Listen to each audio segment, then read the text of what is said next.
Good morning, everybody. Welcome to Cruise Chat Live. To everybody on YouTube, Facebook, LinkedIn, and TikTok. This is so much fun. We do this every Sunday morning. I'm Walter, your independent travel agent and also an accredited cruise counselor. Ooh, impressive, right? So we are Where's Walter Travel, independent travel agent. We do cruises, we do land, luxury, expedition, we do it all. But for about the next 90 minutes or so, we're going to be talking about all things cruising and doing our very best to answer your questions. So if y'all got questions about cruises, cruise ships, cruise news, cruise anything, just go ahead and drop your questions in the chat and we'll do our best to answer. If you hear any hammering going on behind me, that's a woodpecker who's having a good time with our tree back there. So how's everybody doing?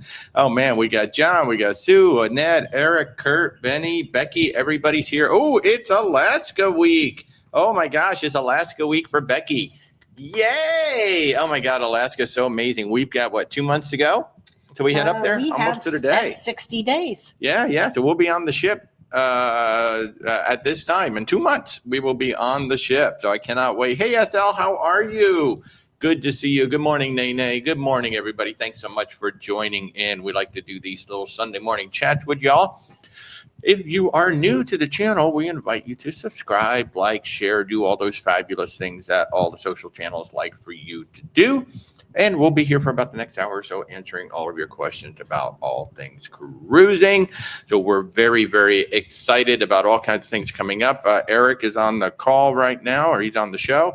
We're going to see him in just a few months, or 34 just a month. days. 34 days, Eric. We're going to see you. We got your shirt ready for you and everything. We got a small group going with us on the Norwegian Aqua.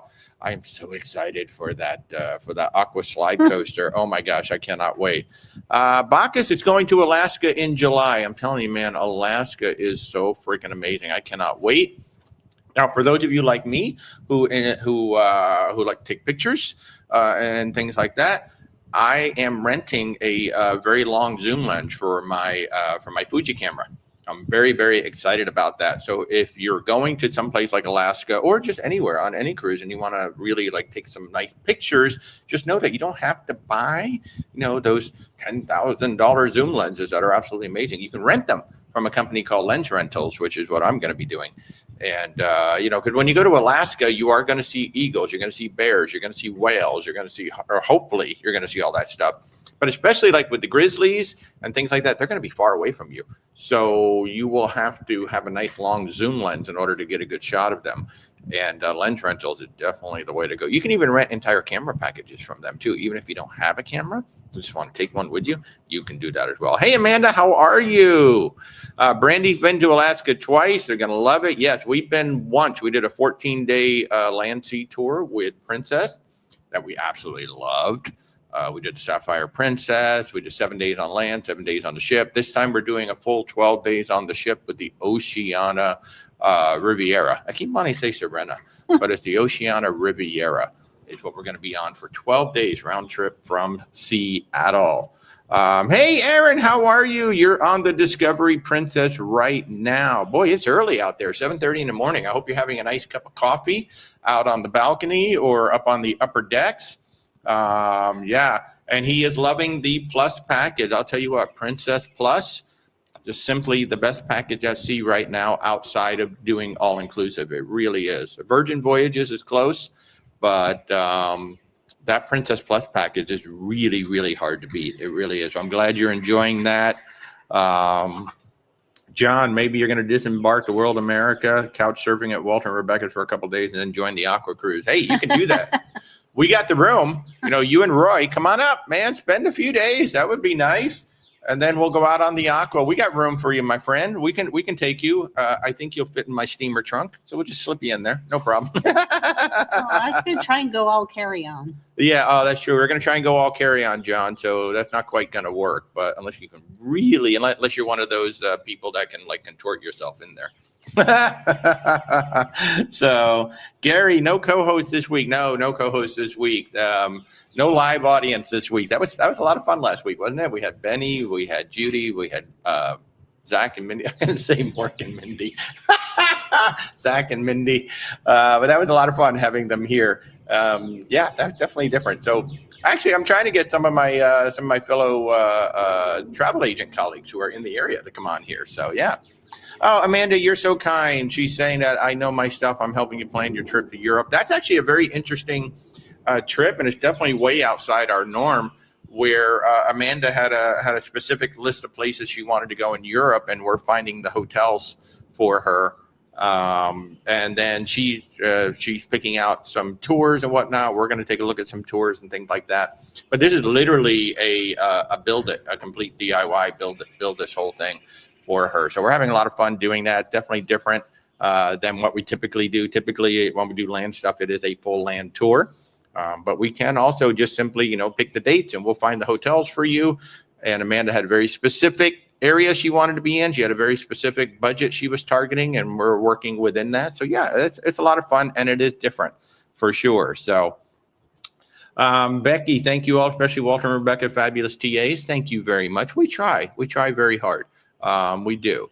Molly's mom, when is your favorite time to go to Alaska? Really good question. So Alaska is getting crowded. It's getting very crowded up there. It's become so popular, and the cruise lines are trying to squeeze as much as they can out of it. It used to be the season was really May to September. Now it's early April to almost Halloween. Now with really only one cruise line that stays there in October, and that is Norwegian. They're trying to push that a little bit more like a Northern Lights kind of cruise. I think May and June are kind of the sweet spot to go. The crowds are not big yet.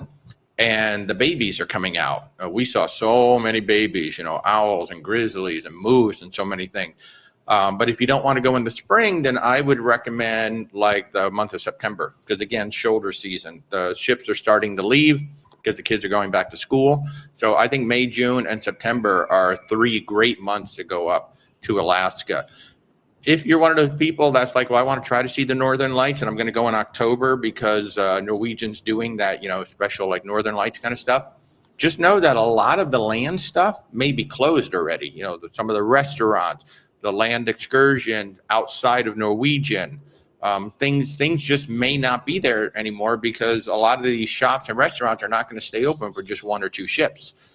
At the height of the season, there's over 100 ships up there, so it's worthwhile to have all your shops open. But when it comes down to just one cruise line, it's the only one running in October, a lot of things are going to start shutting down because it's just not worth staying open. So for me, May, June, and September are 3 great times to go up to Alaska. So let's see.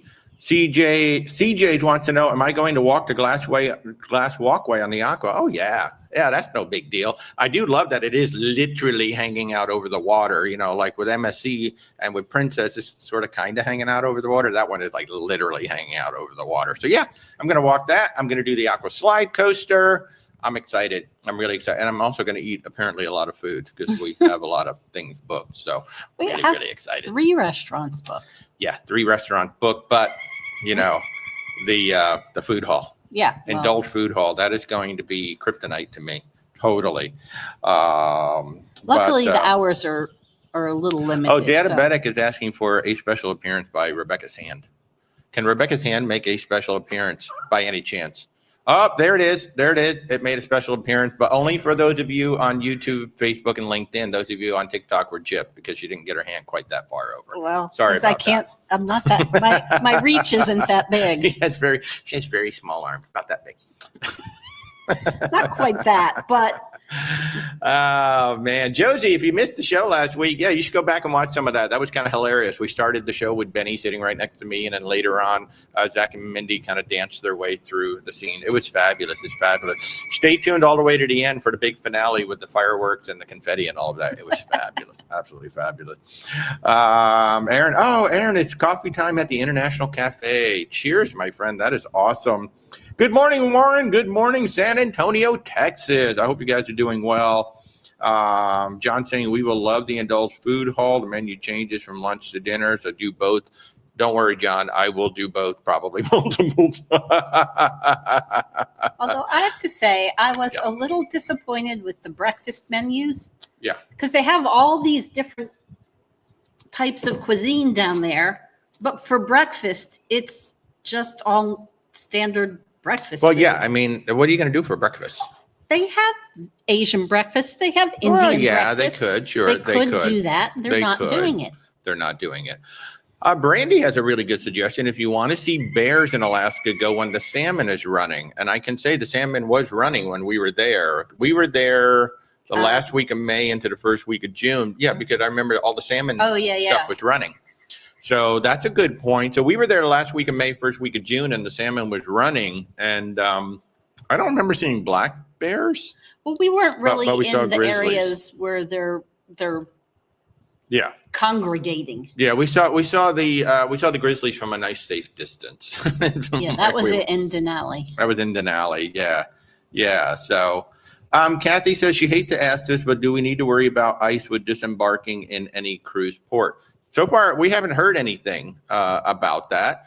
So really, all the stories that I have been seeing have to do with crossing Mexico or Canadian borders and coming in on planes. So do not know anything, have not heard anything specific about it. So honestly, can't comment about that.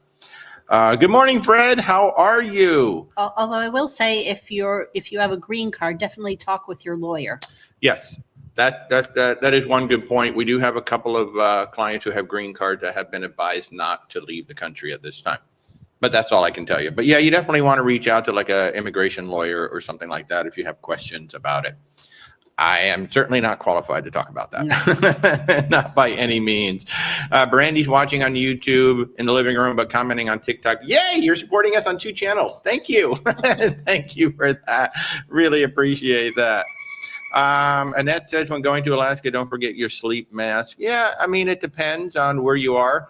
So when we were in Fairbanks for a couple of nights, it wasn't 24-hour sun because it was the end of May, but the sun just kind of rode around the horizon. It went down, but it never got dark. It stayed in twilight the whole time. So that was actually really cool because we started an excursion at like 12:30 in the evening, and we came home around we came back to the lodge around 12:30 in the morning or something like that, but it didn't feel like it. It was actually kind of cool.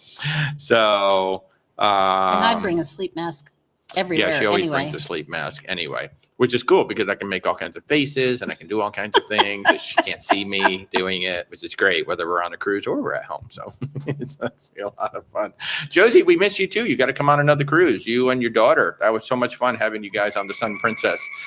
You should come to Hawaii with us, man.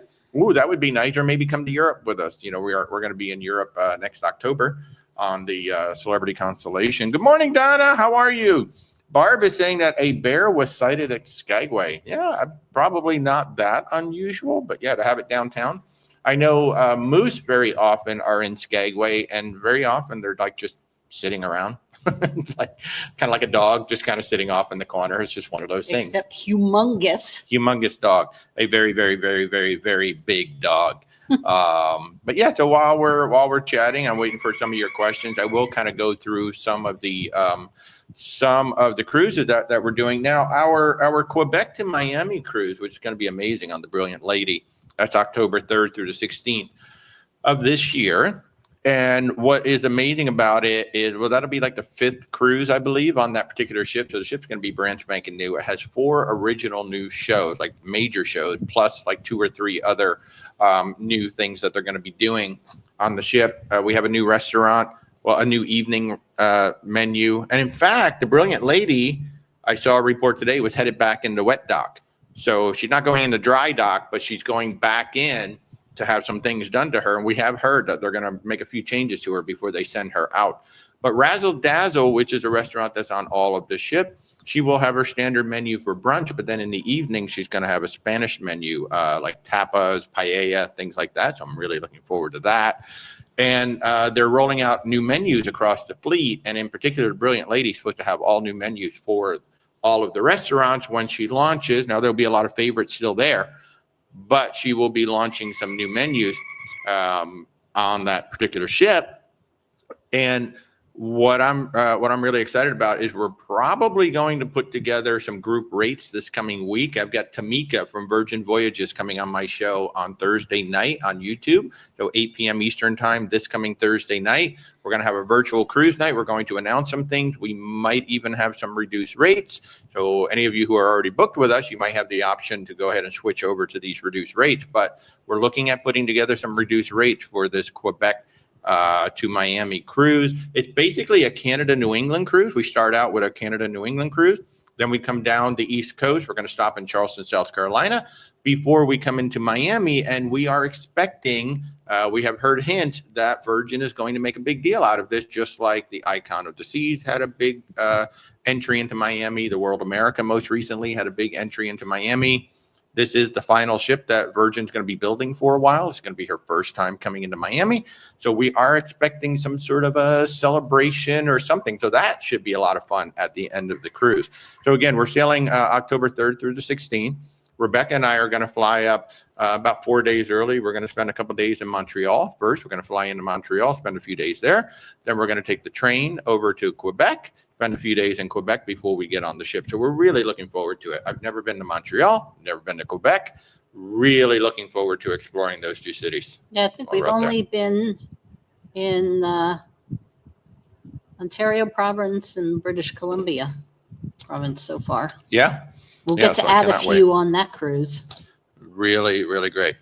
Diabetic wants to know, are there still spaces on any of the group cruises? That's a great question. There is, yeah. There's space on pretty much all of these. Now, the thing of it is, and some of the cruises, our group rates may be gone, but there's still space on the cruise to come join us. In particular, like the Philadelphia cruise with Tony and Jenny B. The group space itself is gone, but we do have over 200 people on that cruise. And I can still book you, and you can still be a part of the whole group and all of that good stuff, but the rate itself might be gone. So, yeah. Donna's excited about the Icon in July. Still can't believe you're actually going on a cruise. Yeah, and you picked the smallest ship you could have possibly chosen to go on your first cruise. Talk about overwhelming. That is going to be big. Stephanie and I are going on the Star of the Seas, which is her sister, August 31st. That will be the very first 7-night cruise. It was supposed to be the inaugural. Now there's going to be 3 previews. I think they're still calling it the inaugural sailing. But it will technically be the 4th cruise on the ship, but it's going to be the first one doing the 7 nights. So you're going to have a great time on the Icon. I mean, there's so much to take in. You absolutely will not be bored. You are going to have an amazing time on the Icon of the Seas. So John is excited that the flights in October for Venice this year are at a good rate. He's hoping that it holds for next year. And what John is talking about, oh, hey, Silver Librarian, how are you? Good to see you. Oh, look at this. Now, a Texas man named Jay is going on the Navigator of the Seas out of Los Angeles in June, and you're also doing 2 days at Disneyland. That's what we're going to be doing in February, although it might be 3 days in Disney. I think we're going to stay at Pixar Place. We're just waiting for the hotels to come online, and I'll talk about that in a second, but we're doing a Hawaii cruise. And we're going to tack on some time in Disneyland. That's fabulous. I love that, Jay. I love it. But what John was talking about is our Best of Italy and Croatia cruise, which is going to be in October of 2026. And this is going to be amazing. So it is Ravenna to Civitavecchia. So Ravenna is the large cruise port for Venice. And Venice is about 2.5 hours away, maybe 3 hours away from Ravenna. So it's not like it's even further than, say, Port. It's like going from Orlando down to Miami, really, is what it is. And we're going to be doing Ravenna, Split, Croatia, Dubrovnik, Croatia, Kotor, Montenegro, Messina, Salerno, Portofino, La Spezia, and Civitavecchia, Italy. So all of that is going to be a 10-night cruise. We have a group rate if you get Celebrity's all-included package, which is the basic Wi-Fi and their basic drink package as well. For certain categories. Yeah, we have like 3 categories, and if you get one of those categories, we actually have a group rate that's about $400 less than what you would get if you got it through Celebrity. If you're just going to book cruise fare only, it's actually the same rate, and we can book you in any category you want to be booked in. It's just that the group rates are limited to those things. And then if you want to stay on the ship, the back-to-back sailing, there is a 15-day crossing coming across to San Juan.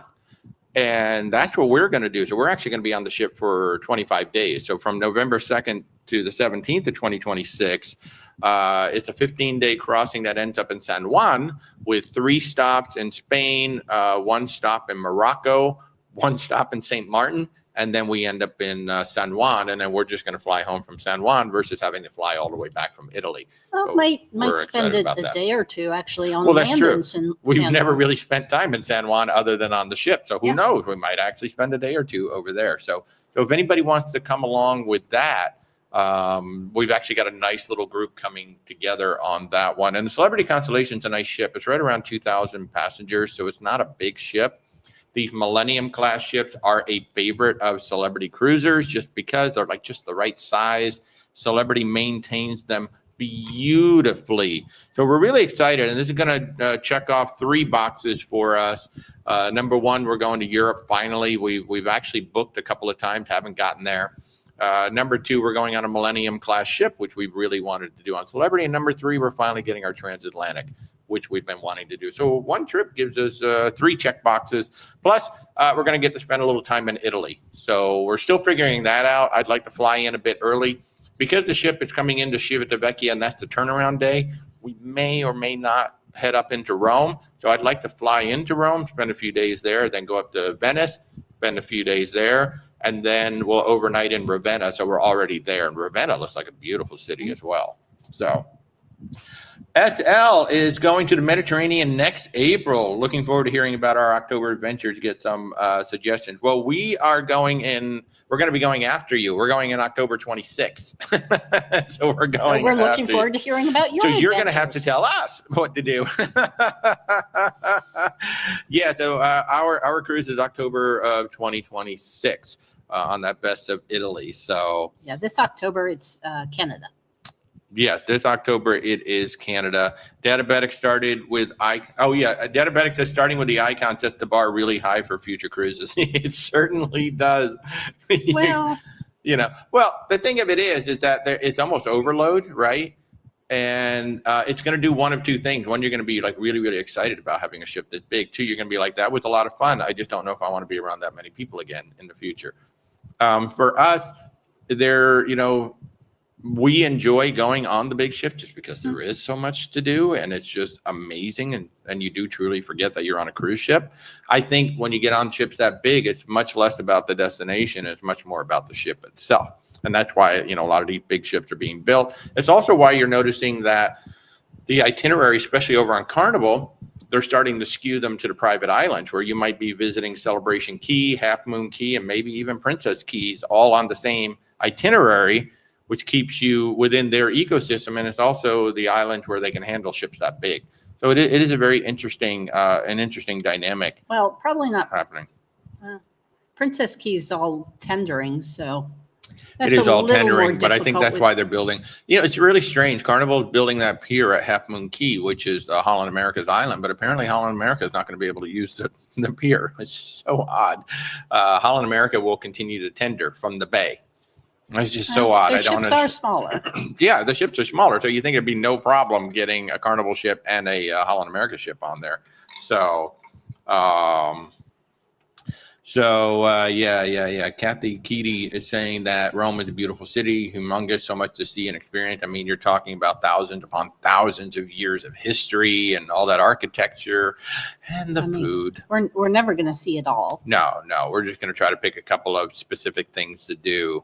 The highlights. Diabetic saying any ship without destination elevators pales in comparison. Well, not always.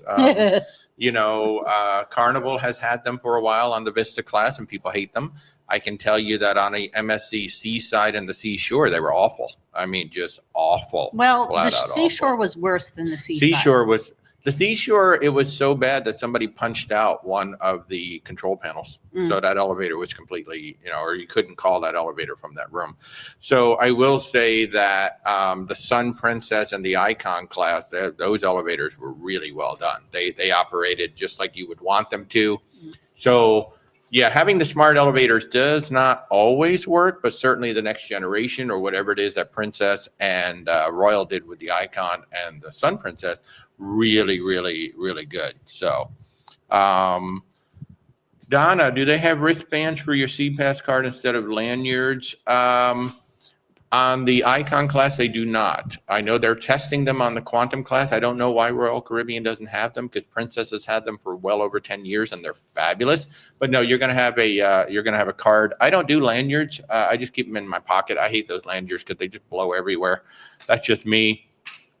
And you want to know if you can get seasick bands at a pharmacy? I mean, you just look up the brand C Band. That's actually the name of it, the SEANNBAND C Band. You can find those on Amazon. You can find them anywhere. And you can. I don't know about a pharmacy though. Yeah, I don't know if they bother selling them at a pharmacy. They'll certainly have the Dramamine and things like that. The one thing I do want to caution is if you want to get those patches behind your ear, certainly check with your doctor first because there can be side effects with those, especially if you're taking medication. You don't want to just slap one of those things behind your ear because you could have a reaction to it. So make sure if you're thinking about those patches behind the ear, you talk to your doctor before you buy them. So for sure. Ivory, how are you? You're an avid MSC cruise lover, and you were on the World America maiden cruise in April. Wow. They did a lot, but nothing for the first paying customers. Some cruise lines do, some cruise lines don't. On the Icon of the Seas, we got some nice swag. We got cups, we got hats. Oh God, that pin set was phenomenal. Oh my God, they gave us a beautiful pin set. Well, we admittedly were on a travel agent preview cruise. We were. But I do know that some people who were on the actual inaugural cruise did not the same stuff we got. No, they got stuff. They all got the hats and they got some other stuff. So some cruise lines will give away stuff. Some won't. Now, we've been told that on the August 31st cruise, there will be inaugural swag on the ship. We'll find out when we get there. But sometimes cruise lines give away stuff. Sometimes they don't. It just all depends on, the thing. I'm kind of surprised that the World America didn't. but At least it is what something, it is. a lanyard. Yeah, at least or- like a hat or a lanyard or something. But that pin set, in fact, that reminds me, we still got to do. Stephanie had a great idea. We got this whole pin set. She said turn them into magnets, and I think we will. They're absolutely beautiful pins. You should grab them. They're inside on the shelf. No, okay. I will show them on another episode. Let's see. What does John say? So John said he learned on the World America and the Yacht Club, you can use your card inside the elevators to cancel other floors already in the elevator and just go to mine. That would not make many friends. As far as I know, John, that is only the Yacht Club elevators, like the ones that actually go up to the Yacht Club. That's on all the ships. All of the ships that have a Yacht Club. If you put your card, there's like a sensor underneath the thing, and you touch your card to it, and it turns it into an express elevator directly to the Yacht Club. But as far as I know, it's only the Yacht Club banks. And we'll send you to a separate elevator than where it's sending everybody else who's booking floors. Yeah. So you have a specific elevator bank that's going to take you right into the Yacht Club. It's going to be in the front of the ship. But any elevator where you use your Yacht Club key card, you get the smart elevators are going to send you to one specific elevator that it's not sending everybody else to. Yeah. So you still get your express. Yeah. So the patch behind the ear, you need a prescription. Okay. I didn't know if you needed a prescription or not, but definitely you want to check with your doctor for sure. For sure. So let me go ahead and put up. See, what else do we have? So I talked about Hawaii, too, a little while ago. So we're going to Hawaii. If anybody wants to come join us on the end. This group is actually getting bigger than I thought it would. We're actually getting a nice sized group on this one. So this is kind of, this is one of those, especially for those of you who love sea days. And maybe you don't want to do a transatlantic cruise, but you really, really love your sea days. This sailing has 10 sea days on the ship, which is going to be phenomenal. It is February 4th through the 20th of 2026.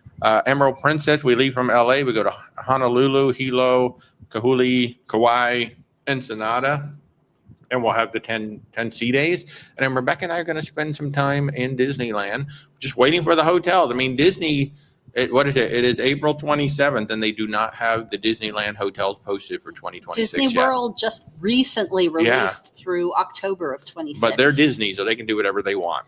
So February 4th through the 20th with the Emerald Princess, I have to say the pricing with the Princess Plus is stupid. It is so good. And isn't the Emerald going in for a dry dock soon? Yeah, the Emerald is going in for a dry dock, so she's going to be refreshed. She's either going in or just coming out. But I don't think she's going to be refreshed. The major dry dock, but they still will be doing anything that needs replacing. I think it's like a 10-day, 10 or 14 day. It's not like a 1 month dry dock. So it's like a 10 or 14 days. So she's going to have some refreshments done to her. If carpets are worn or upholstery's worn, those will likely be replaced. Yeah. So I'm really excited. That's right, Eric, you're coming with us. Eric's very excited about this whole Princess Premier package. So basically, the big difference between Princess Plus and Princess Premier is that Premier basically turns it into an all-inclusive cruise outside of shore excursion.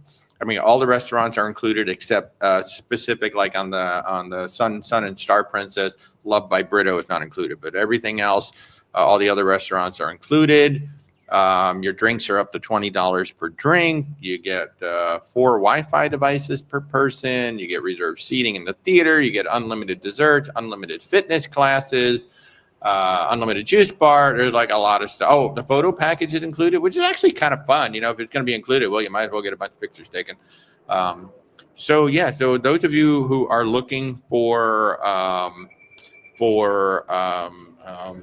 more value out of your cruises, man, you should definitely be looking at Princess, because Princess Plus, Princess Premier are amazing. So, hey, Sue and Phil are on the Sky Princess on your way to Norway. I'll tell you what, that ship is so phenomenal. I love that. And you are on a stunning itinerary headed up to Norway. So yeah, I love it when you all join in. I mean, we're so blessed to be, your travel partner and to help you all find your cruises. So yeah, thank you so much. Stefan says the Emerald is in right now, heading out tomorrow. He thinks it's been 3 weeks. So yeah, 3 weeks would be a pretty significant dry dock, actually. So thank you, Stefan. That's awesome. I can't keep track of when everything is going in, going out. But thank you for that. Yeah, so that means that the Emerald Princess will be just 1 year out of dry dock. So that's going to be less than a year out of dry dock. Annette wants to know, when do the flights open up for the Hawaii trip? Anytime now. Actually, they're open. Are they open now? For our Hawaii trip, yeah. Okay. Yeah, because usually it's between 9 and 10 months out. So we're 10 months out from that cruise. So the trips to LA would be open right now. The flights to LA would be open right now if you want to do that. So yeah, and anybody booking flights for your cruises, it's usually 9 to 10 months out. Sometimes with the cruise lines, if you book through the cruise line, you can reserve 12 months out. Sometimes they get some of the bulk fares and they get some advanced fares and things like that. But usually it's 9 to 10 months you can start booking your flights. As far as booking flights with the cruise lines, the ones that I trust, Princess, Holland America, Royal Caribbean, and Celebrity, those are 4 that I trust booking the flights through. You can actually see the plane, other than some of the luxuries like, your Azamara, Explorer, things like that. So I do trust a lot of those guys too. But what I like about Royal, Celebrity, Princess, Holland is that you can see the flights. They actually show you what planes you're going to be on, what airlines you're going to be on. And, versus some like Norwegian is kind of nebulous. It's like, we'll just tell you when we're going to tell you. Because that allows you to see the flights also independently. And maybe, you can actually compare. Well, is the cruise line giving me a really good rate, or am I going to get a much better rate independently? One thing that Princess and Holland America offer, though, is you don't have to pay for that flight until final payment. So with certain fares. So, whereas if you book through American Airlines, United, Delta, whatever, you're going to have to pay right now today. But if your final payment for your cruise isn't for 6 months, you can book now and then pay for that flight in 6 months versus paying for it right now, or just pay for it over time. Just make installment payments. So, SL, if travel time from Civitavecchia to Rome can be around 2 hours, it's a good idea to take an alternative excursion. Oh, I see. I'm so sorry. Let's start again. If travel time from Civitavecchia to Rome can be around 2 hours, typically it's 1 hour if you get the express. It would be 2 hours each way. Yeah, well, yeah, 1 hour each way. Well, yeah, I mean. Yeah, 1 hour each way. So is it a good 2 hours. idea to take an alternative excursion or spend time in Civitavecchia? So, and I assume by alternative excursion, you mean taking a third-party excursion. So if you're going to take a third-party excursion, whether in Civitavecchia or anywhere, one, you want to make sure that they have a return-to-ship guarantee. I wouldn't go that far. Well, I mean, especially Civitavecchia, you got trains and buses getting up to Rome. I wouldn't go that. We had. So Rebecca lives on the edge. She doesn't care. No. We had things planned when we were going to go before that were not independent, no return to ship guarantee. But I don't know if they had return to ship guarantee at the time we were planning. It doesn't matter. It didn't. We were going to do it. Yeah. We were not, because it was. And what Rebecca does is she does a lot of research on these folks to make sure that they're legit. You certainly want to check their cancellation policy, refund policy, because what if your ship doesn't come in?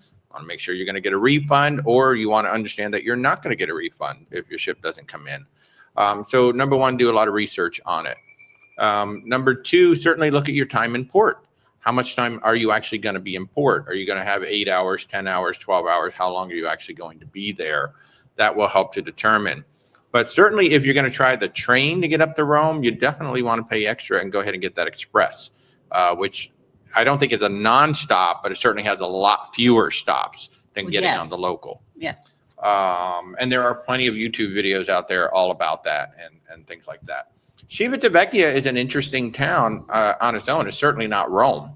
And of course, you can book, one of the things that you can do is you can book an excursion through the cruise line that gets you to Rome, and you do all of this stuff, and then you have the option to either come right back to the ship or just then spend, another 4 hours hanging out in Rome, and then you pick up the transfer coming back. I mean, they do have some like that, where it's not necessarily they're bringing you right back to the ship. You get time to spend in the city before they bring you back to the ship, and that they do that in the Caribbean as well and things like that. So I don't know that you necessarily have to have a backup for that, but certainly have multiple things in mind. When it comes to things like that, like with Rome, and you're just going there for your first time, what I would do is I would zero in on that one thing. What do you really, really want to see? Because you're going to have enough time to really, really see one thing well. You can run around and take pictures. In fact, there are tours that will take you to like 20 pictures, and then you can show all your friends, I was here. But, was that really anything?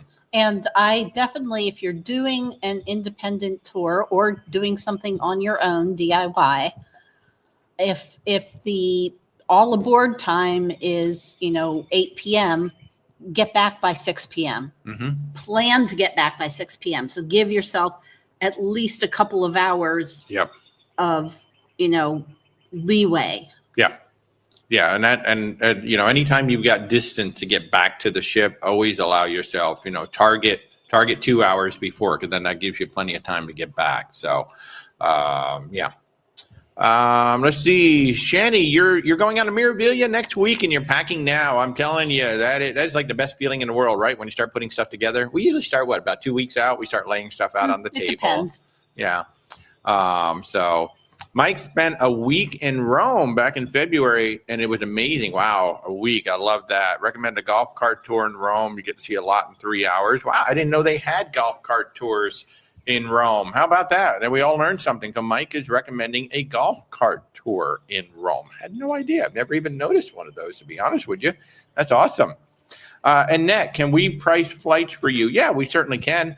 We don't always get the best prices, but we certainly will price them for you and show you what we can get. And then that allows you to compare. As part of a pack of, other things. We don't price flights independently. No, but Annette's on the cruise. No, I know. So.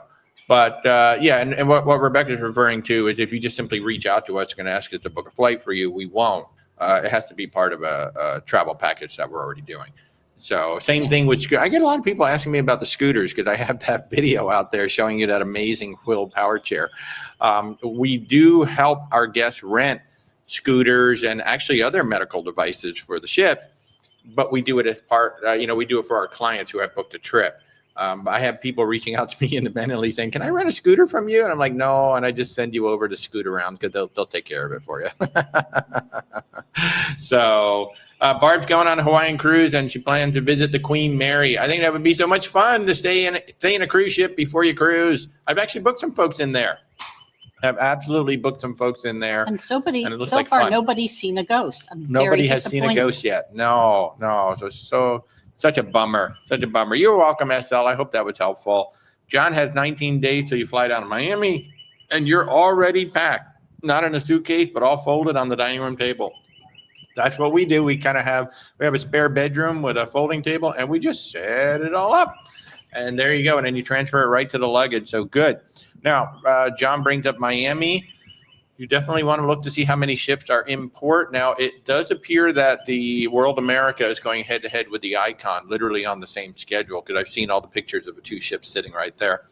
So that means that you've got, upwards of 28,000 people exiting and entering those two ships, 14,000 people per ship up to. That's a lot of people, and they're literally, the two terminals are right next to each other. So Miami traffic has gotten horrendous. So whatever your time is to get there, I don't recommend getting to the cruise terminals early because you're probably going to be standing outside. But in Miami, there have been reports from my own guests of 2 hour, 3 hour wait once you get to the port. Once you get to the entrance of the port, it's just however they're running the traffic pattern there that day and however much traffic is coming in. It can also be very difficult to get Uber and Lyft ride because they're refusing the rides. They don't want to just be stuck for 3 hours with one driver. I honestly don't blame them. They're trying to make money, so they're not going to make a whole lot of money on one ride when they can do 20 of them in the same amount of time. So just be aware of that. And you do want to head into, I don't typically recommend getting to the port early, but in the case of Miami, if you have 5 or more ships there, you're going to want to get there early. And in the case of the MSC MSC World America and the Icon being side by side, I would target arriving somewhere around 10:30-ish because all the waves of people should be off and gone or almost gone at that point. And, the second wave is starting to come in. So I would honestly target being there somewhere around 10:30, which is early. It's really early.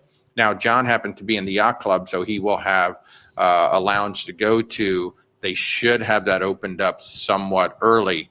But yeah, I would, no matter what time you're supposed to be at your ship, you might, if you got 5 or more ships in Miami, you're going to have to start planning to be there a little earlier than you typically would.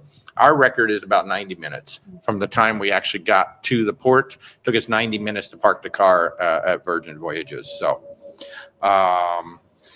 Donna, there's going to be 5 in port on your day. You're taking a hotel shuttle. Do I recommend if that shuttle is leaving your hotel no later than 10 a.m., yeah, it'll be fine. If it's leaving later than that, just be prepared to sit and relax for a while. That's all.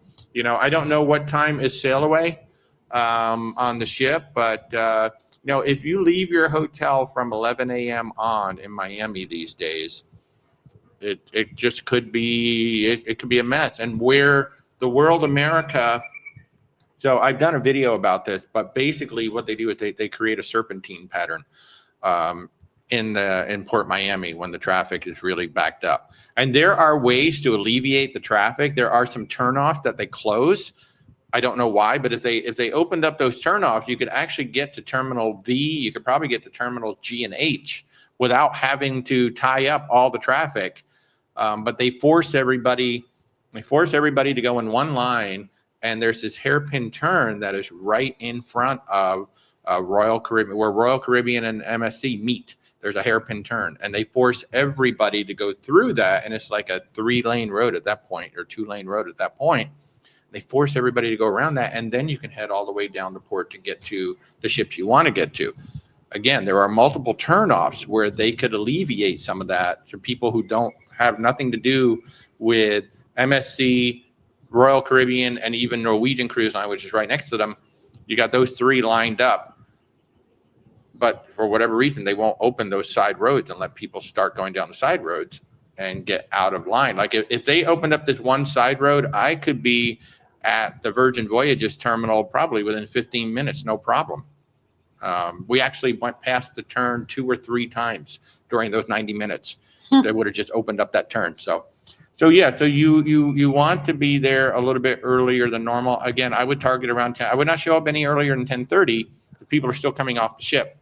And even at 10:30, there will be some late stragglers. But in general, like Royal Caribbean, MSC, they want everybody off the ship by 9 so they can start that process going. Virgin Voyages, you have until about 10:30 to get off the ship. But most of the ships, you got to be off by 9.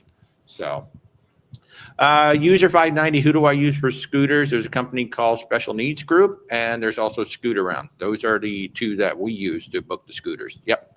Mike's going on to Venezia next week. Nice. Mako, you're just getting off the Encore. You had a great time. We're going to be on the Encore in February. February. Yeah. Right after Hawaii. We get off the Emerald Princess on February 20th. We step onto a plane. We fly from Los Angeles to Miami. And on February 21st, we get on the Encore. So that's going to be another one of those almost 30 days away from home again. Oh, my goodness. Mike Smith, Port Canaveral is so much better. Well, it is now. But, you know, I mean, we've got so many ships. We got the Star of the Seas coming in. We've got a world-class ship coming in from MSC. It's going to get busy, and we still just have that one road in. So it's going to be interesting. Our strategy of late with Port Canaveral has actually been to show up between 1 and 2. Just come in behind everything. And just basically the last 2 times we've done that, we just drove right up to the garage, parked our car. We were on the ship within 15 minutes. So can't do that with Miami, though. That Miami traffic is thick. Stefan wants to know, is it as bad in Port Everglades as Miami? You're thinking 7 or 8 ships when you're going out in December. The thing about Port Everglades that's so unique is you need to show your ID before they even let you into the port. So even if you're in an Uber, Lyft, shuttle, whatever, they're going to make everybody hold up their IDs. Apparently there is some way in. We've never gone that way, but apparently there is some way in where you don't have to show that. But I've never heard of that. And no, I've heard of it. People have said that. Yeah, I've never seen it. But the main reason is because they got all the fuel tanks. You're going right past all these massive fuel tanks, and that's why they make you do it. So there's always a lineup just to get into the port It's usually a little better once you get past that point, because that's Yeah. a choke point, and then it kind of thins out a little bit.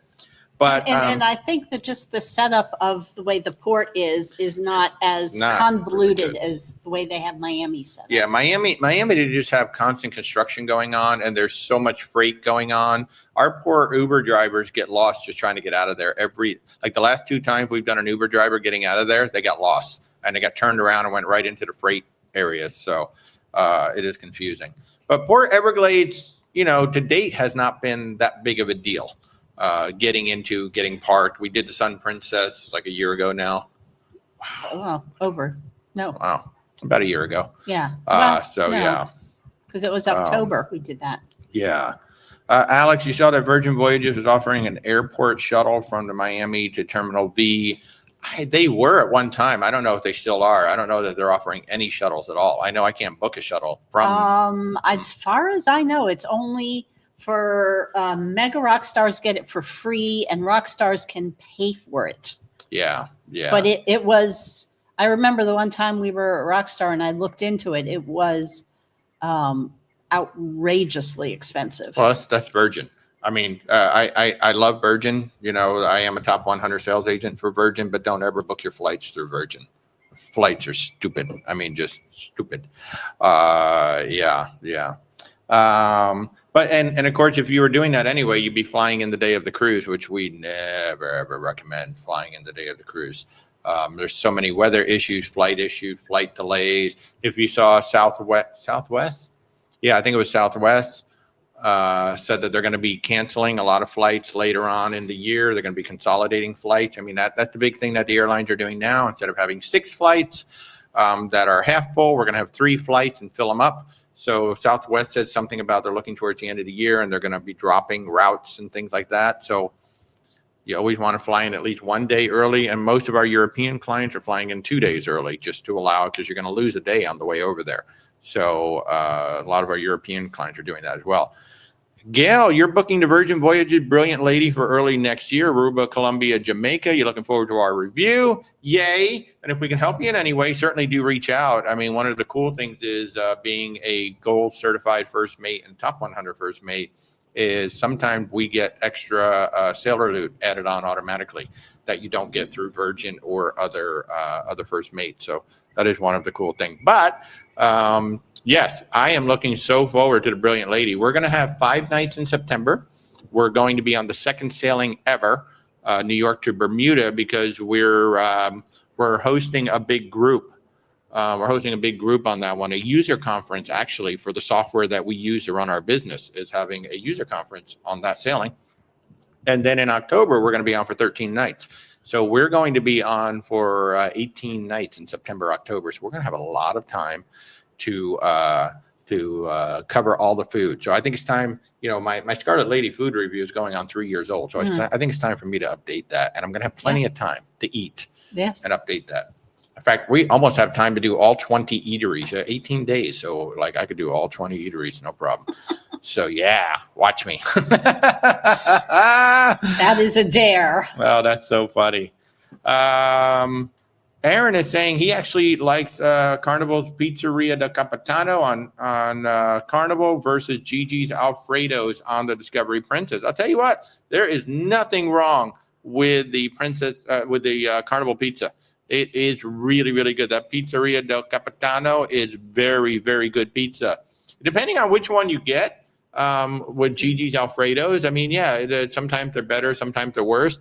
I actually think, when we were on Sun Princess, I thought some of the pizza I got at Slice was better than the pizza that we paid for in Alfredo's, to be honest with you. Well, we didn't pay for it because it was part of Princess Plus. Yeah, but still, the paid pizza I thought was good, but actually I really enjoyed what they were serving at Slice. And I really do like on the Sun, and I assume coming on the Star, how they completely redid the Lido deck with the food. With the pizza stations and the burger stations and everything else that they did up there, that new configuration versus what is on the Royal class is really, really nice. So, but yeah, I would not be surprised. People are shocked when I tell them how good that pizza is on Carnival, and I'm not kidding, man. That is good. We've had it on the Mardi Gras. It was phenomenal, just absolutely phenomenal. So yeah, I don't think you're crazy at all, Aaron. That is some good stuff there. Some good stuff. Oh, look at Sue and Phil. They are going to be the only ship in port on their next 3 stops. How lovely is that? Take advantage of that. Folks, that is getting more and more rare these days to be the only ship in port. Well, there are some ports that only can take 1 ship. Yeah, but one of the cool things, so this is still a little bit early in the season for Norway too. I mean, this is the better season for Norway. This is one of the big advantages of going in early. They're going to have very few ships. If you go to Alaska in April, May, you're going to have a lot fewer ships. They really start showing up at the end of May going into June, because that's when all the kids are out of school. So you're going to start getting everybody and their brother shows up with their ships to do cruises. So that is one of the advantages. They're showcasing one of the big advantages of going early in the season with things like that. It's also one of the lovely things about, you've heard us talk about Explora. We talk about Oceana. We talk about Azamara. They go into ports. They will purposely choose alternative ports, where you may go to the Dominican Republic, but you're not going to go to Puerto Plata. You're going to go to this other port that maybe you didn't realize was there, but it's a much smaller port, and it can only hold the smaller ships. So you get a much better experience getting on and off the ship. You're not there with, 10,000 people all coming off. Like St. Martin is a lovely port, but my goodness, when you got 6 ships lined up and you just got a wall of people coming off, you got a wall of people coming back on. It is one of my favorite ports out there, but it is kind of nutty sometimes when you're coming on and off the ship, just how many people are there. So, Stefan says Norway has a lot of different ports than Alaska as well. We are alone in every Norwegian port in July. That is very true. Norway has a lot of different ports, and like Rebecca was saying, they have a lot of smaller ones as well, so only so many ships.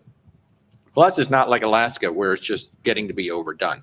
There are enough ships in Norway that everybody can go, but not so many that it's getting overcrowded. I mean, there's a reason why Alaskans are getting upset. There really are a lot of ships coming in, so some people are starting to push back. And when you see how many ships are coming in and all of that stuff, it is a double-edged sword, because you want that tourism for the economic boost, but you want to try to control that so it's not so much that it's overwhelming everything. So whereas in Norway, I think they do a very, very good job of that. To this day, I still think the best Norwegian itineraries are Hurtigruten, and Azamara has had some really nice itineraries all around Norway as well. Just amazing, amazing. John wants to know, have we sailed out of Vancouver? You've heard it is a nightmare if multiple ships are there. I haven't heard anything about it being difficult to sail out of. We've sailed into it. That was easy, super easy. We've had clients sailing out of Vancouver. None of them have complained. It's only a couple of ships. I mean, there's really, I think 3 ships.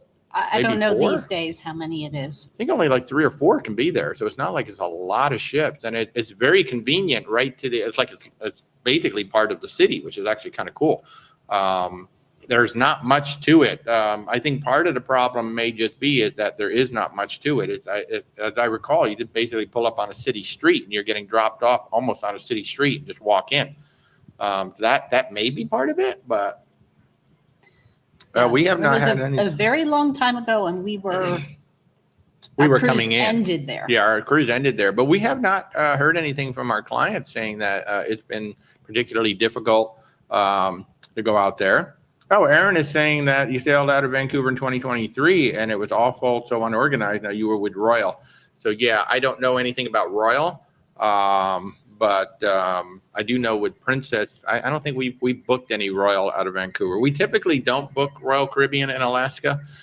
We booked a couple just because the clients have asked for it, but and mostly round trip Seattle, because it's families who every member may not have the passport. Yeah. But in our case, we have not heard anything with any of our clients that have sailed out of Vancouver. Now, with the bulk of our clients, I will say, if they're doing the one way, we try to sail them from Alaska. We try to sail them southbound, because I think Vancouver is an excellent town to end up in versus starting in.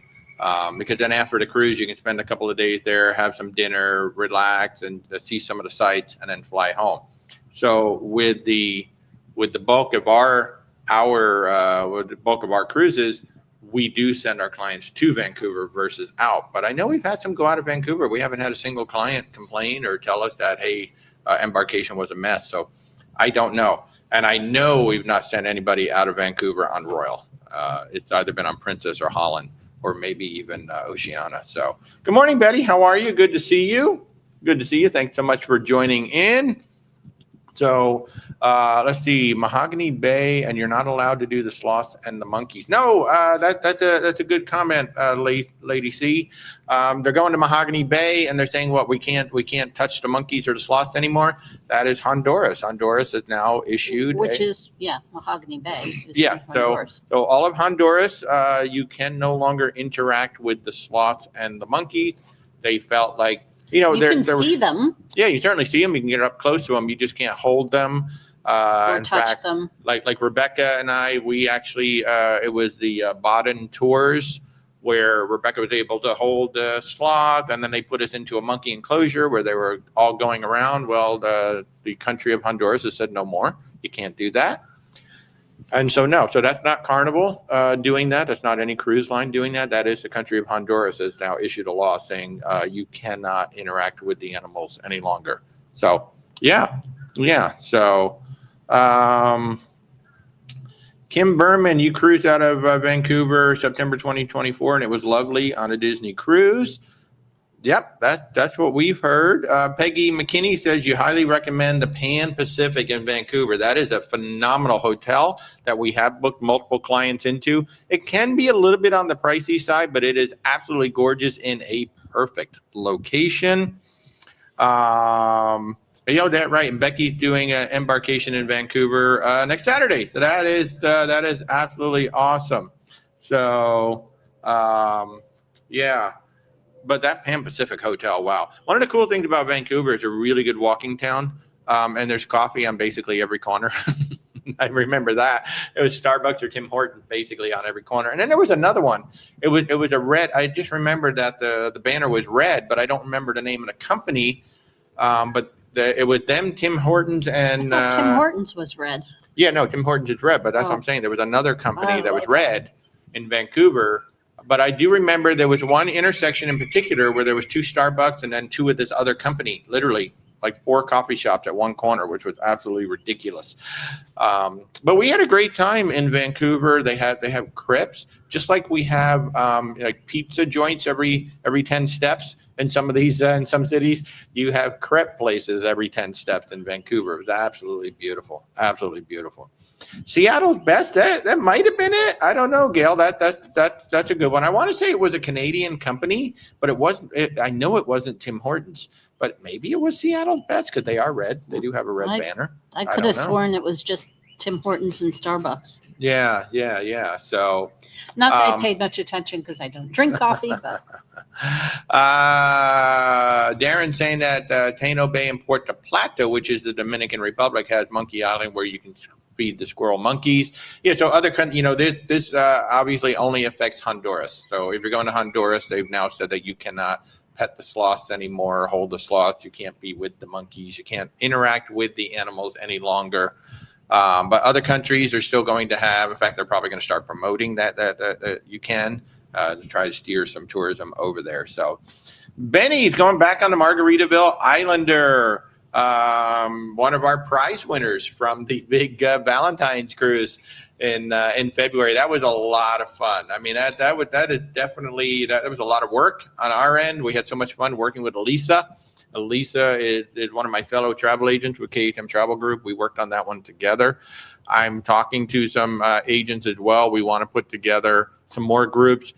We had almost 200 people on that one. That was crazy. And of course, we had our good friend Tony and Jenny B there. Hoping to see Tony and Jenny B. I mean, we're home until May 31st. Tony is actually off a ship for a little while, so I'm hoping we're actually going to get together. Be nice to get together for a day, have some dinner, because we need to do some planning for next April. Man, the cruise will be over 1 year from now. Wow, amazing. So let's see, Diabetic, you remember seeing poutine at the A&W in Vancouver. Hawaii doesn't have any A&Ws, and poutine is very rare. We got poutine at Epcot, and we were at an Asian Korean street food restaurant just a couple days ago. We saw The Lion King with Stephanie. The Lion King. Oh my God. Stephanie has never seen a Disney Broadway show.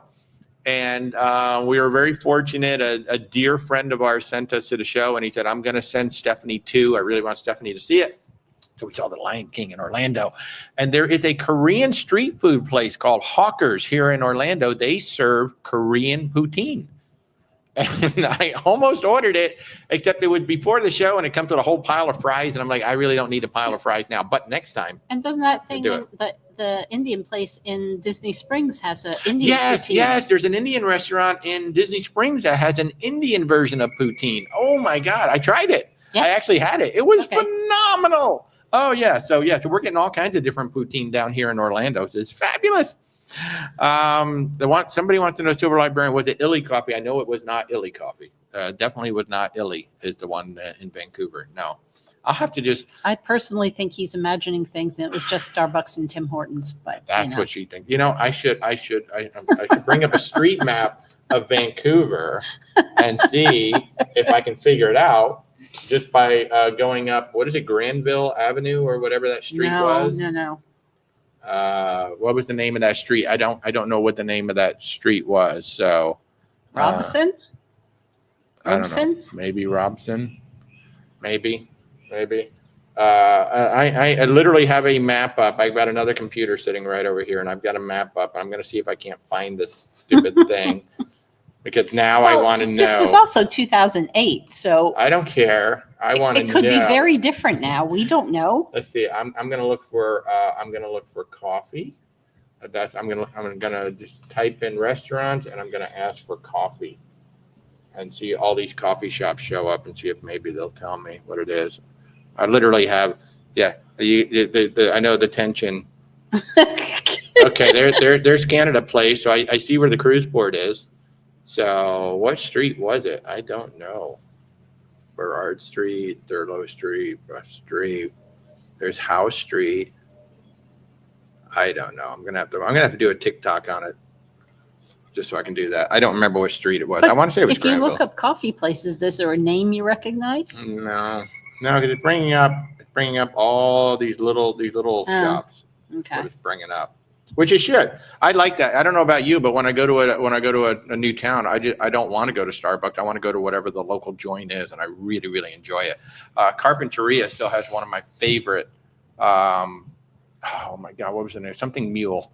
Because I had the sticker on my old car that I gave away. But Carpinteria has the best coffee shop I've ever been to. It was run by these two women entrepreneurs that were phenomenal. I was there for a whole week, and literally every morning I went there for my acai bowl and my coffee. Maybe Lucky Mule or something like that. Oh, just so good, so good. Let's see.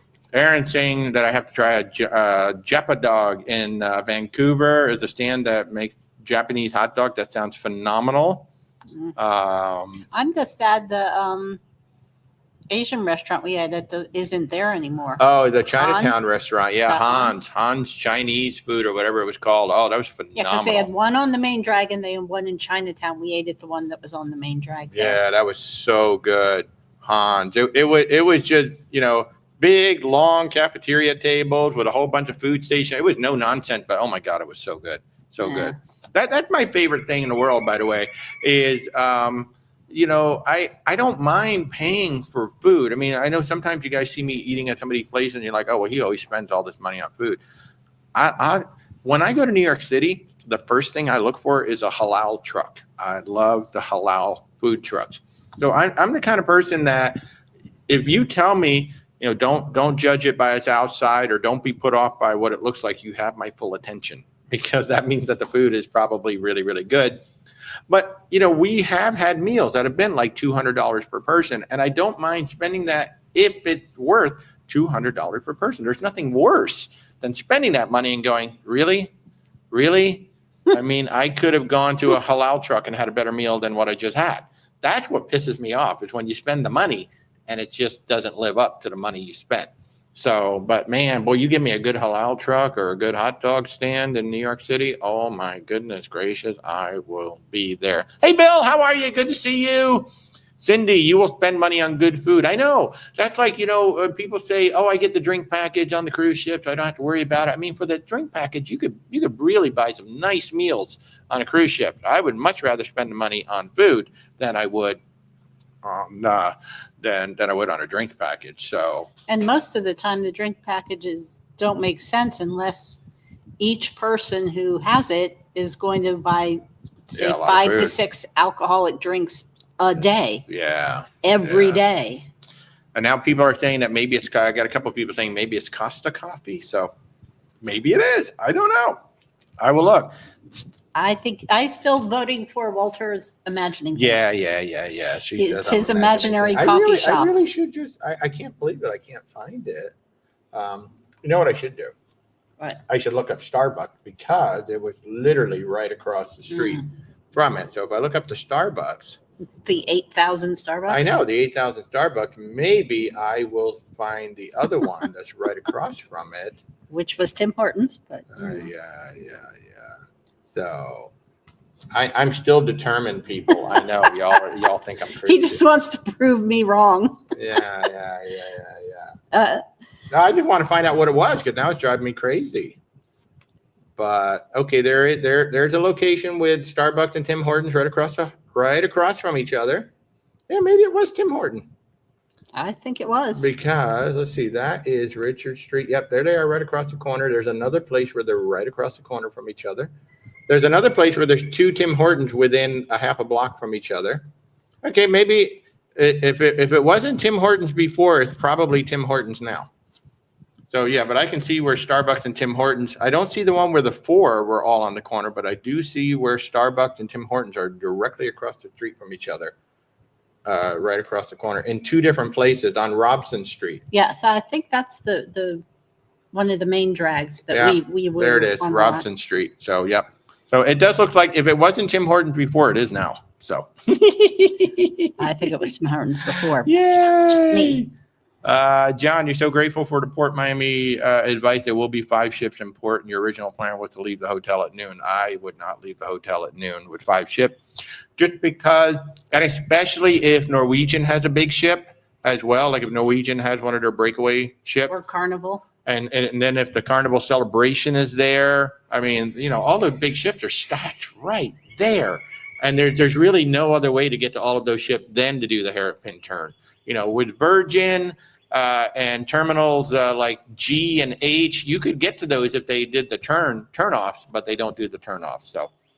So yeah, it's hard to forget a good cup of, Lucky Llama. Yeah, that's the name of it. Lucky Llama. That's the name. If you're in Carpinteria, California, I hope they're still open. The Lucky Llama coffee shop. Amazing. So, let's see. Peggy says that Phnom Penh is the best Asian in Vancouver. Ooh, well, thank you, Peggy. I like that. We'll have to look that up next time we're going to be there. We're not going to be in Vancouver. We're going to be in Victoria soon, but not in Vancouver. Let's see. Aaron remembers the halal trucks. I love that. It's not an imaginary coffee tantrum, diabetic. It's a coffeetorium. I'm sorry. It's an imaginary coffeetorium. Speaking of coffeetorium, if you've seen those, what do they call those Starbucks? It's a Starbucks that has a roaster inside and all this other stuff. That's really the only Starbucks that I will go to. They have one in Chelsea Market in New York. Those, talk about a coffeetorium. That's like Willy Wonka. That's like a little Wonka factory for coffee. If you go to one of those, I can't remember what Starbucks calls them, but that's really the only Starbucks that I will seek out. The Reserve. Oh, thank you, Andrew. Yes, if you see a Starbucks Reserve, ooh, those are nice. Rick, would I recommend the MSC Yacht Club, NCL Haven, or Celebrity Aqua? Well, first of all, Celebrity Aqua is nothing at all like the other 2.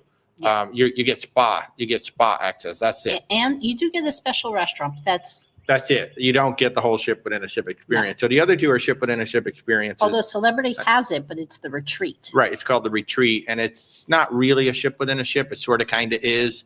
It has all the features of it, but it does not have that key card. It's not like you're in one specific spot that you need a key card to get in. Your rooms are in the general population, if you will. But you do get access to stuff. So yeah, so if you're going to compare Celebrity, it's got to be the Retreat. And I actually just did a video on this. The biggest differences are that the MSC Yacht Club actually has more inclusions, because with Norwegian, you still have to buy the Morris Sea package. If you're at a certain level, you're going to get certain things included, but like the drinks package, the Wi-Fi and all that, that's not included with the Haven. You still need to get the Morris Sea package. With the yacht club, the drink package is included, the Wi-Fi is included, and the yacht club starts at a lower price point, generally a much lower price point, because the yacht club actually has an interior room. It's like 350 square feet. It's a big room. So they start with an interior. And so because of that, the yacht club starts lower. And typically, like that interior and that first level of yacht club, maybe second level of yacht club, is still cheaper than the entry level of the Haven, depending on the ship and the itinerary you're going on. So just from a price standpoint, the MSC Yacht Club is a lower entry point.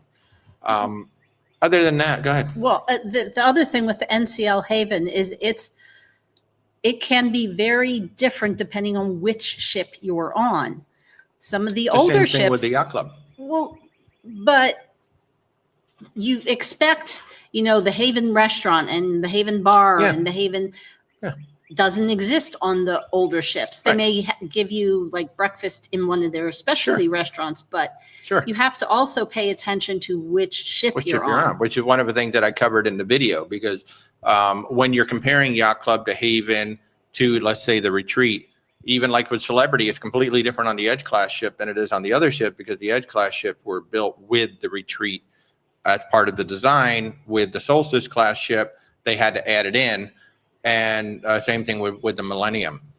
So when you're comparing yacht club, the Retreat and the MSC and the Haven, one, you look at, well, what do the packages offer? And then two, you got to look at the very specific ship that you plan to go on, because the same things are not available on all of them. Or like some of them, like they may have a much larger pool, smaller pool, more whirlpools, bigger restaurants, bigger lounges. Obviously, the newer ships are going to have the biggest and the best of. If you go on the smaller ship, the older ships, they either may not have certain features, or like Rebecca said, it may be part of the main dining room is set aside for you, and you're going to get a whole different menu and things like that. So there's a lot of things that come into play with all of those ship within a ship experiences. I did literally just do a video on both of these. But if we can help you in any way, because that is one of the things that we do, we don't just look at the Haven versus the Yacht Club. We look at this particular ship and this particular ship, because those are the two ships that are best for the itinerary and the time that you're looking for. And then we look at those two specific ships and go, well, which one is offering more? The big thing to know about those ship within a ship is those are family friendly. They are not adult only. So when you do those ship within a ship, you generally have less kids than you would in the general population. But MSC especially is a very family friendly cruise line. And from what I understand, there do tend to be more families in the yacht club than there are in the Haven. I mean, maybe not every sailing. Yeah, that all depends on the time of year, when you're sailing, where you're sailing out of, and even the specific ship. Like World America is going to have a lot more families in the yacht club probably than if you're on like the Lurica or whatever they call it, like one of their very small ships. So yeah. So Hasman, I mentioned on a post River Cruises by Royal Caribbean. Is that Europe or River Cruises? No, it's not Royal Caribbean. It's Celebrity. Celebrity River Cruising is going to launch in 2027, I believe. They're building 10 ships right now. And what we don't know, but what we expect, is that they're going to have the status match across everything. We don't know exactly what they're going to do, because there's only going to be like 100 passengers on these ships, maybe 150 passengers on these ships. So they could overwhelm the ship just with, the status match.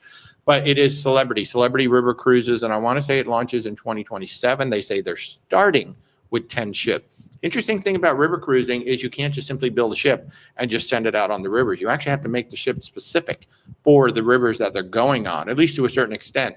Some of them require a shallow draft. Some of them require them to be shorter. Some of them you can go wider. Some of them you have to go narrower. Like the ones in the Mekong, for example, those are like, I think, just 30 rooms or 20 rooms, something like that. Very, very small, but very tall. A lot of the ones in Europe, they're very short. And in some cases, you have long ships, you have short ships, you got wide ships, you got tall. So they actually have to make the ship specific for the rivers. And just like when we talked about Alaska a little earlier, being very, very crowded, the European rivers are really crowded. So the first thing a lot of us thought of was like, where are they going to put the ships? Viking has something like 80 to 100 ships, just Viking. And then you got Avalon, Ama, Riverside, Riviera, Scenic, Emerald, TUI. There's like so many river cruise lines out there already. And here comes Celebrity. And it sounds like what Celebrity wants to do is they kind of want to make the entire ship the Retreat, like they're going to use their Sky Suite as kind of the model, kind of like what they did with the Flora. If you go on the Flora down in the Galapagos, it's all Sky Suites. The base level room is a Sky Suite, and then you go up from there. So it almost sounds like that's what they want to do.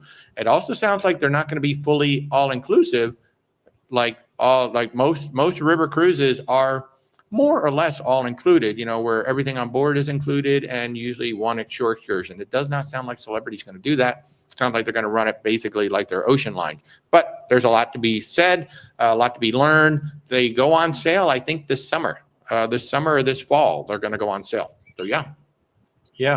Andrew, you love the concept of the interior yacht club room. Great way to get the experience for a big family. Book one big yacht club suite and one interior just for the beds and the access. Yeah. And I want to say that the interior suite may connect to a larger suite, or some of the larger suites connect to like a smaller balcony or something like that. I believe there are some yacht club suites that connect up to another room. So you could totally do that. So let's see. Oh boy, I missed some stuff over here. John says your bar tab on the Scarlet Lady was $1,400 for a 4-night cruise. Yeah, drink packages are non-negotiable for you. And of course, Virgin Voyages has a drink package coming up, right? Walter and I are, I know y'all think Walter's a lush, but I think we're very much lightweights. We couldn't spend $600 for 8 days. No, we couldn't spend $600 for 8 days. And that was without even trying. Yeah, on Virgin. Yeah. You guys see me drinking old fashions all the time. I have one, maybe two in an evening. That's it.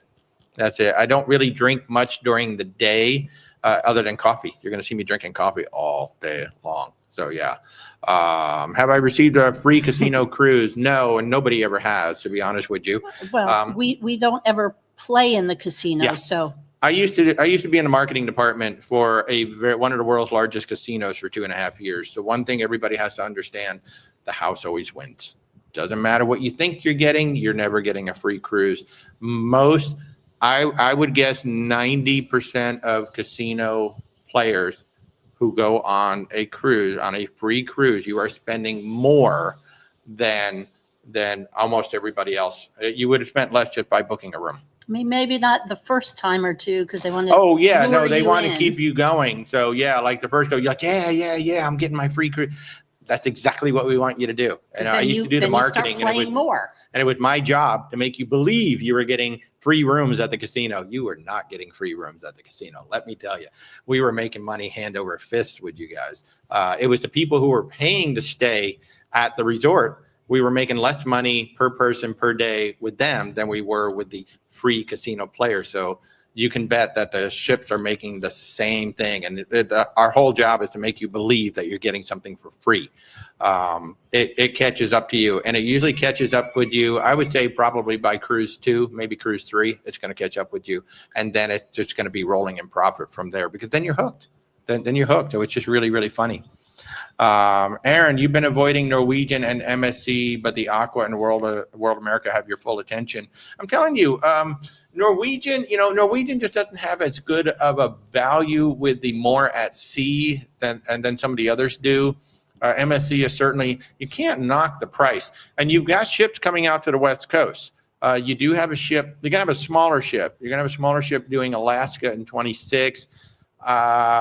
They are opening their terminal in Galveston. They're hinting at the West Coast. I'm sure they're looking at the LA market right now, maybe San Francisco, maybe even San Diego. I mean, Holland America is all by itself down there in San Diego. But you're good. I think it's pretty safe to say you're going to get the West Coast probably by 27, 28. You're going to have an MSC ship out on the West Coast. It would be foolish for them not to do it with the amount of ships that they have and the way that they're making inroads in the U.S. They really do need to have a presence out on the West Coast. So I would expect a full-time ship on the West Coast from MSC by, by 2027, 2028. Yeah. Michael, hey, how are you, buddy? Good morning. Good morning. Thank you so much for the kind words. I don't know if we're the world's best travel agent, but we do appreciate your kind words. Walter S. does not like the haven on the new Prima class ship. Too many people, too large of a haven. That's very interesting. I like the design of it, and I like the location of it more. I've never understood why they put these things on the very front of the ship. Because the very front of the ship, when the weather gets rough, when the seas get rough, that's not really where you want to be. I'd much prefer to be in the back of the ship than the front, because the bow is going to bounce up and down, whereas the propellers in the back are kind of holding the ship down. So it's going to rock, but it tends to be less of a rock because the propellers are kind of digging in and they're holding the back of the ship down. So I've never understood why they put all this stuff in the front. That's why I like the Princess Sanctuary. I think the Sanctuary on the Sun Princess and soon to be Star Princess, to me, if I was booking something tomorrow, it would be that, because I think the value is tremendous with the Princess Premier, and it's in the back of the ship, and you don't have to book a suite. You can just book a balcony. There is one balcony category that will get you in there, and a mini suite that will get you in there. So I like where it is, but yeah, it is much bigger. And in fact, when I saw the haven on Prima, my first call was to my Virgin rep going, why didn't you do that? I mean, that beautiful pool right on the back with the round aft and all of that. They could have done that exact thing, but no, they put a net. So, we that's did interesting. hear a rumor that had been in some of the early plans. It was a pool. No, it wasn't a rumor. It was. Okay. Mm-hmm. They just, the engineers or whoever nixed it. Some of the early designs of the ship actually had a pool right where the net is sitting now. I really wish they would have done that. So, yeah.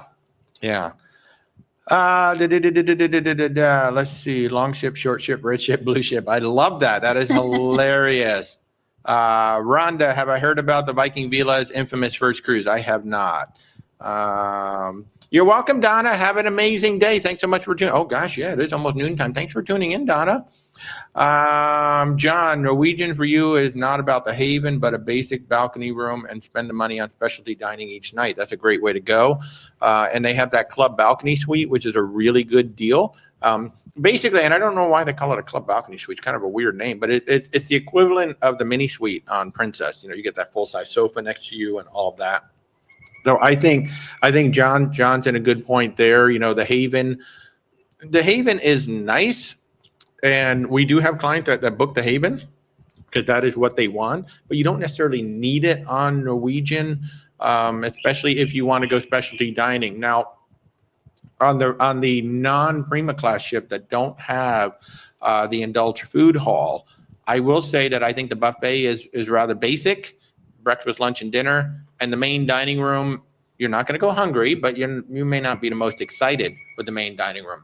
Now, the Prima class ship that have the indulged food hall, that just changes everything because that is an elevated, buffet style experience. But we did learn something interesting, is that if you sit at one of the actual food stalls at the counter, what they have like 20 food stall, 15 food stall, whatever it is. But if you sit at the actual counter of, let's say, the noodle place, you can only order the noodles.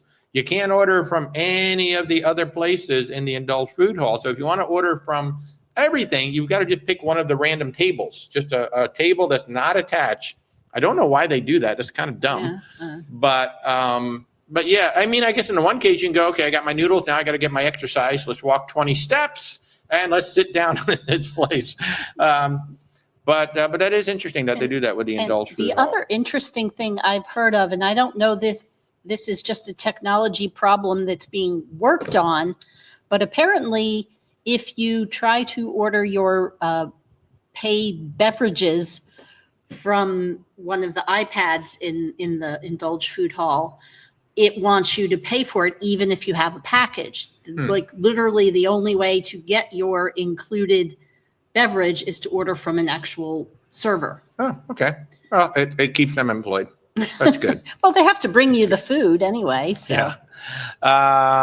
Andrew loves the private elevator and the full second bedroom in the Viva Haven. Yeah, Norwegian does have like a 3-bedroom suite on the smaller ships. Actually, it's the older, smaller ships that have the 3-bedroom suite. I can't remember Is if that the Prima Haven? class. I don't know if that's Haven. I think Yeah. it might just be a suite. No, it's called. Oh, okay. Well, they call it the Haven.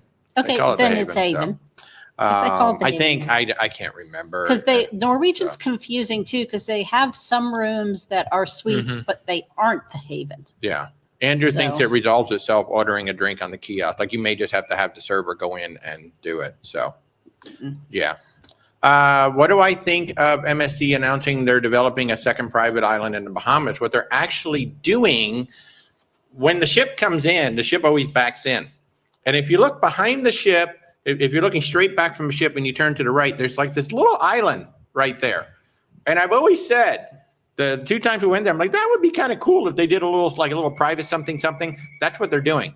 They're actually taking that island and they're going to develop. I don't know if it's going to be a yacht club island or if that's going to be a paid elevated experience, but it's that island. So anybody who goes to Ocean Key, and if the ship is backing in the way it typically does, look straight out the back of the ship and then just turn a little bit to the right. And there's this little island right there. And I've heard they're They're gonna do using that. some of the stuff they dredge to make Yeah, this to make stuff bigger, to add that to the island. And on YouTube, I have seen it. There's like a 10-minute documentary that shows how Ocean Key was completely reshaped into the island that it is now. So MSC is actually enhancing an island that's already right there at Ocean Key. And I think what you're going to do is you're going to take a little boat from the dock, right? Probably my guess is they're going to use that boat that they do the sunset cruises on, or another boat like it, and you're probably going to go from a dock and just head over to that island. So so it's going to be the same Ocean Key. It's just going to be an upcharge island from what I've seen. Yeah. So, and I don't know if they're just going to take the whole yacht club and just move it over there, which I doubt, because there's going to be people who just won't want to take the boat over there. But it does sound like it will be an upcharge island to go over there. So it's kind of a cool idea. No firm definitive answers from MSC yet, No, other than but it they is are pretty cool. developing it. It is pretty cool. Alex liked the bow because he liked to see where you're going. I much prefer the wake. I love the wake view. We're going to have, we have an aft cabin on the Emerald Princess, so we're going to have 16 days of that wake view. I can't wait. Walter S. enjoyed the breakaway class Haven area. Not too many people, and it just felt better. Primo was nice. But you sort of had soot from the smokestack over us every day. That is one thing about being in the very back of the ship. You know, you are in line, and we've seen it on aft balconies too. If you've got an aft balcony, it's just kind of part of the price of admission for having an aft balcony. That sometimes you have some soot back there. Some ships are worse than others. Yeah, and it depends on the way the wind is blowing too. Yeah. And just the design of the ship. And I will say that Norwegian has more smoke coming out of those stacks than I have seen on pretty much any funnel. And in fact, there's an article on Cruise Hive today. There's a lot of people very upset. The first Norwegian ship pulled in, and you can just see this massive cloud of white smoke just coming off the ship and drifting across the bays. A lot of people were complaining that the very first ship that came in, it's just blowing all kinds of smoke. And I've seen more thick smoke coming out of those stacks. They say it's steam, but it looks a little too thick to me to be steam. So, yeah, it'll be interesting. But that is, anybody who books an aft cabin, you know that there can be some soot back there from time to time. So, hey, KB, you're on the Valiant Lady and you're having a great time. Awesome. Enjoy. We're going to be, I can't wait for our Brilliant Lady cruises coming up. Aaron, any thoughts on a rum old fashioned? Yes, big time. You just had your first one at the Crooners, and now you prefer over a bourbon base. Yeah, I make rum old fashions. My favorite is there is a black label rum from Mount Gay in Barbados. I love that rum. So yeah, making a rum old fashioned, you just simply replace the bourbon. You make it exactly the same way, but replace the bourbon with rum. Oh yeah, and then you can play with all kinds of rum. You do the tequila one too, right? Yeah. Oh yeah. Aaron, if you want to go all the way, try an Oaxaca old fashioned, or some people call it a Mexican old fashioned. That is going to be a blend of tequila and mezcal in place of the bourbon. So it's usually like maybe 1.5 parts of tequila with a half part of mezcal. And then you do your bitters, and you do agave instead of the simple syrup. So yeah, that's another, that might be my favorite variation on the old fashioned. If I'm not having the bourbon, the Oaxaca old fashioned. I just, because that smokiness of the mezcal is amazing. So Estelle, I'm glad we could help. I'm glad you guys enjoy this thing. I mean, this is just so much fun. Just fun to be hanging out with you guys. Walter S. Prima had a lot of hallways to nowhere. Do not those hallways to nowhere are annoying, aren't they? Apparently, the Wish has a lot of those, like the Disney Wish or that Triton class. They have them. You had to pay for a drink in the food hall and couldn't get it taken off after complaining. Ooh, so there you go. So Walter S. got caught with that. Yeah. Personally, I wouldn't risk it. I just, yeah. Not that I really am probably going to drink much. But. No. Sue Stobing, does Hal have a hoity-toity suite section on deck? Well, they do have suites. They don't have a ship within a ship experience. I think they do have a lounge for suite guests. For Neptune suites. Neptune suites. So that's only the very highest level of suites. Yeah. I think there's maybe 3 or 4 cabin types that count as Neptune suites. Yeah, it's very confusing. They have a lounge. It's not confusing. It's the ones that are called Neptune suites are included in this lounge. I think they may have a section of the dining room, but it's not really the ship within a ship. Yeah, it's not. They don't really have that ship within a ship experience. And it is Princess doesn't really either, but they're now introducing it with the Sanctuary on the newest ships. Yeah. She's saying Neptune on Hal's not a great perk. Yeah, Holland America really doesn't have. I don't think they have the clientele that really want that needs that ship within a ship experience. I think that's why. And plus, just because the closest they come is the Neptune suites, and they're literally the 3 highest level of cabins you can get. It does. And the reason why I was saying it's confusing because the deck plans are not always clear what's what. You really got to look carefully at the deck plan to make sure you know what's a Neptune suite, what's a Vista suite, what's a Pinnacle suite. And so only the Neptunes get the top of the top. You can tell by the letter designation. Yeah. So good morning into the OH. Hi, how are you? Thanks for joining in. Kathy Keaty loved the Mount Gay rum. Yeah, the Mount Gay rum, man. That is a great little tour. The only problem for us was we did this tour where we went to Mount Gay rum and then we went to a couple of other places and they took us to the Mount Gay rum first. And what was worse was the power was out that day. They had a blackout. And so they couldn't really give us the tour. It actually turned out being a lot of fun because they brought us into their visitor center and all of us with phones just turned on our lights. And so he was like giving us the story of Mount Gay rum and we all just kind of kept turning our phones in unison so we could light up the wall and see everything. So that ended up being a lot of fun. But of course that shortened the whole thing. And then we just went straight to the tasting. So our tasting session was like 1 hour. And then we had to get on the bus and go do the other things. And when I asked for a rum old fashioned, swear to God, the guy put like 6 ounces of rum in there. And so I was pretty much done for the rest of the tour. Yeah, I was pretty much sleeping on the bus. It was falling asleep on the bus was pretty much the rest of it. That was pretty much it. So Jackie, how are you? What would be the best and affordable choice for a handicapped senior that would need a scooter? Oh my gosh. I mean, there's so many choices out there. It depends on it. Honestly, a question like that is just like anything else that we would discuss with you. Where do you want to sail out of? When do you want to sail out of? Where do you want to go? And how long would you like to be gone? And then from that, we're going to have a finite selection of ships. That's the thing that a lot of people just kind of forget about is that, ports can only hold so many ships. You sure the question isn't about actually just getting the scooter? Oh, were you just talking about getting the scooter or booking a cruise? Sorry, maybe I'm confusing that. Because if you're just going to get a scooter, then you would go to a special needs group or Scoot Around. Both of those will rent them. If you're just talking about renting that, or if you're talking about getting on a cruise with a scooter, it's really the same thing as anything else. It's just understanding what your needs are, when you want to travel, where you want to travel from. And then from that, we're going to have a finite selection of ships to choose from. And then from those ships, we can look at, well, which one will be the best for a scooter and which one's going to offer you the most value.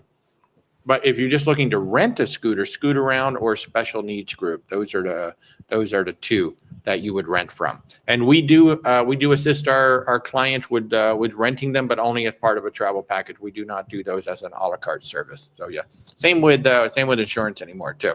So Let's see. What are my thoughts on the Princess 180-day world cruise? Yes. I mean, it doesn't even really matter to me. You know, Princess, Oceana has a beautiful one. Holland America has a really nice one. It does the itinerary work for you? Princess, certainly with the Princess Plus. I mean, heck yeah, Princess Plus for 180 days, absolutely.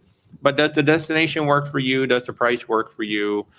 We have some clients right now that we're working with that they don't necessarily want that 180-day cruise. They don't want to follow that itinerary. So they asked us, can you put together a 4-month itinerary for us from September to January?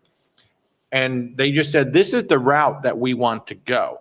And so we have like 8 cruises, I think, like 6 or 8 cruises.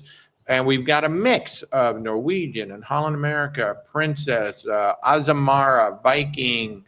Like we just got this little blending together because that's what they wanted to do. And it's kind of cool. And then they've got some breaks where they're going to spend like, maybe 10 days on land or 2 weeks on land, and then they'll get onto another ship.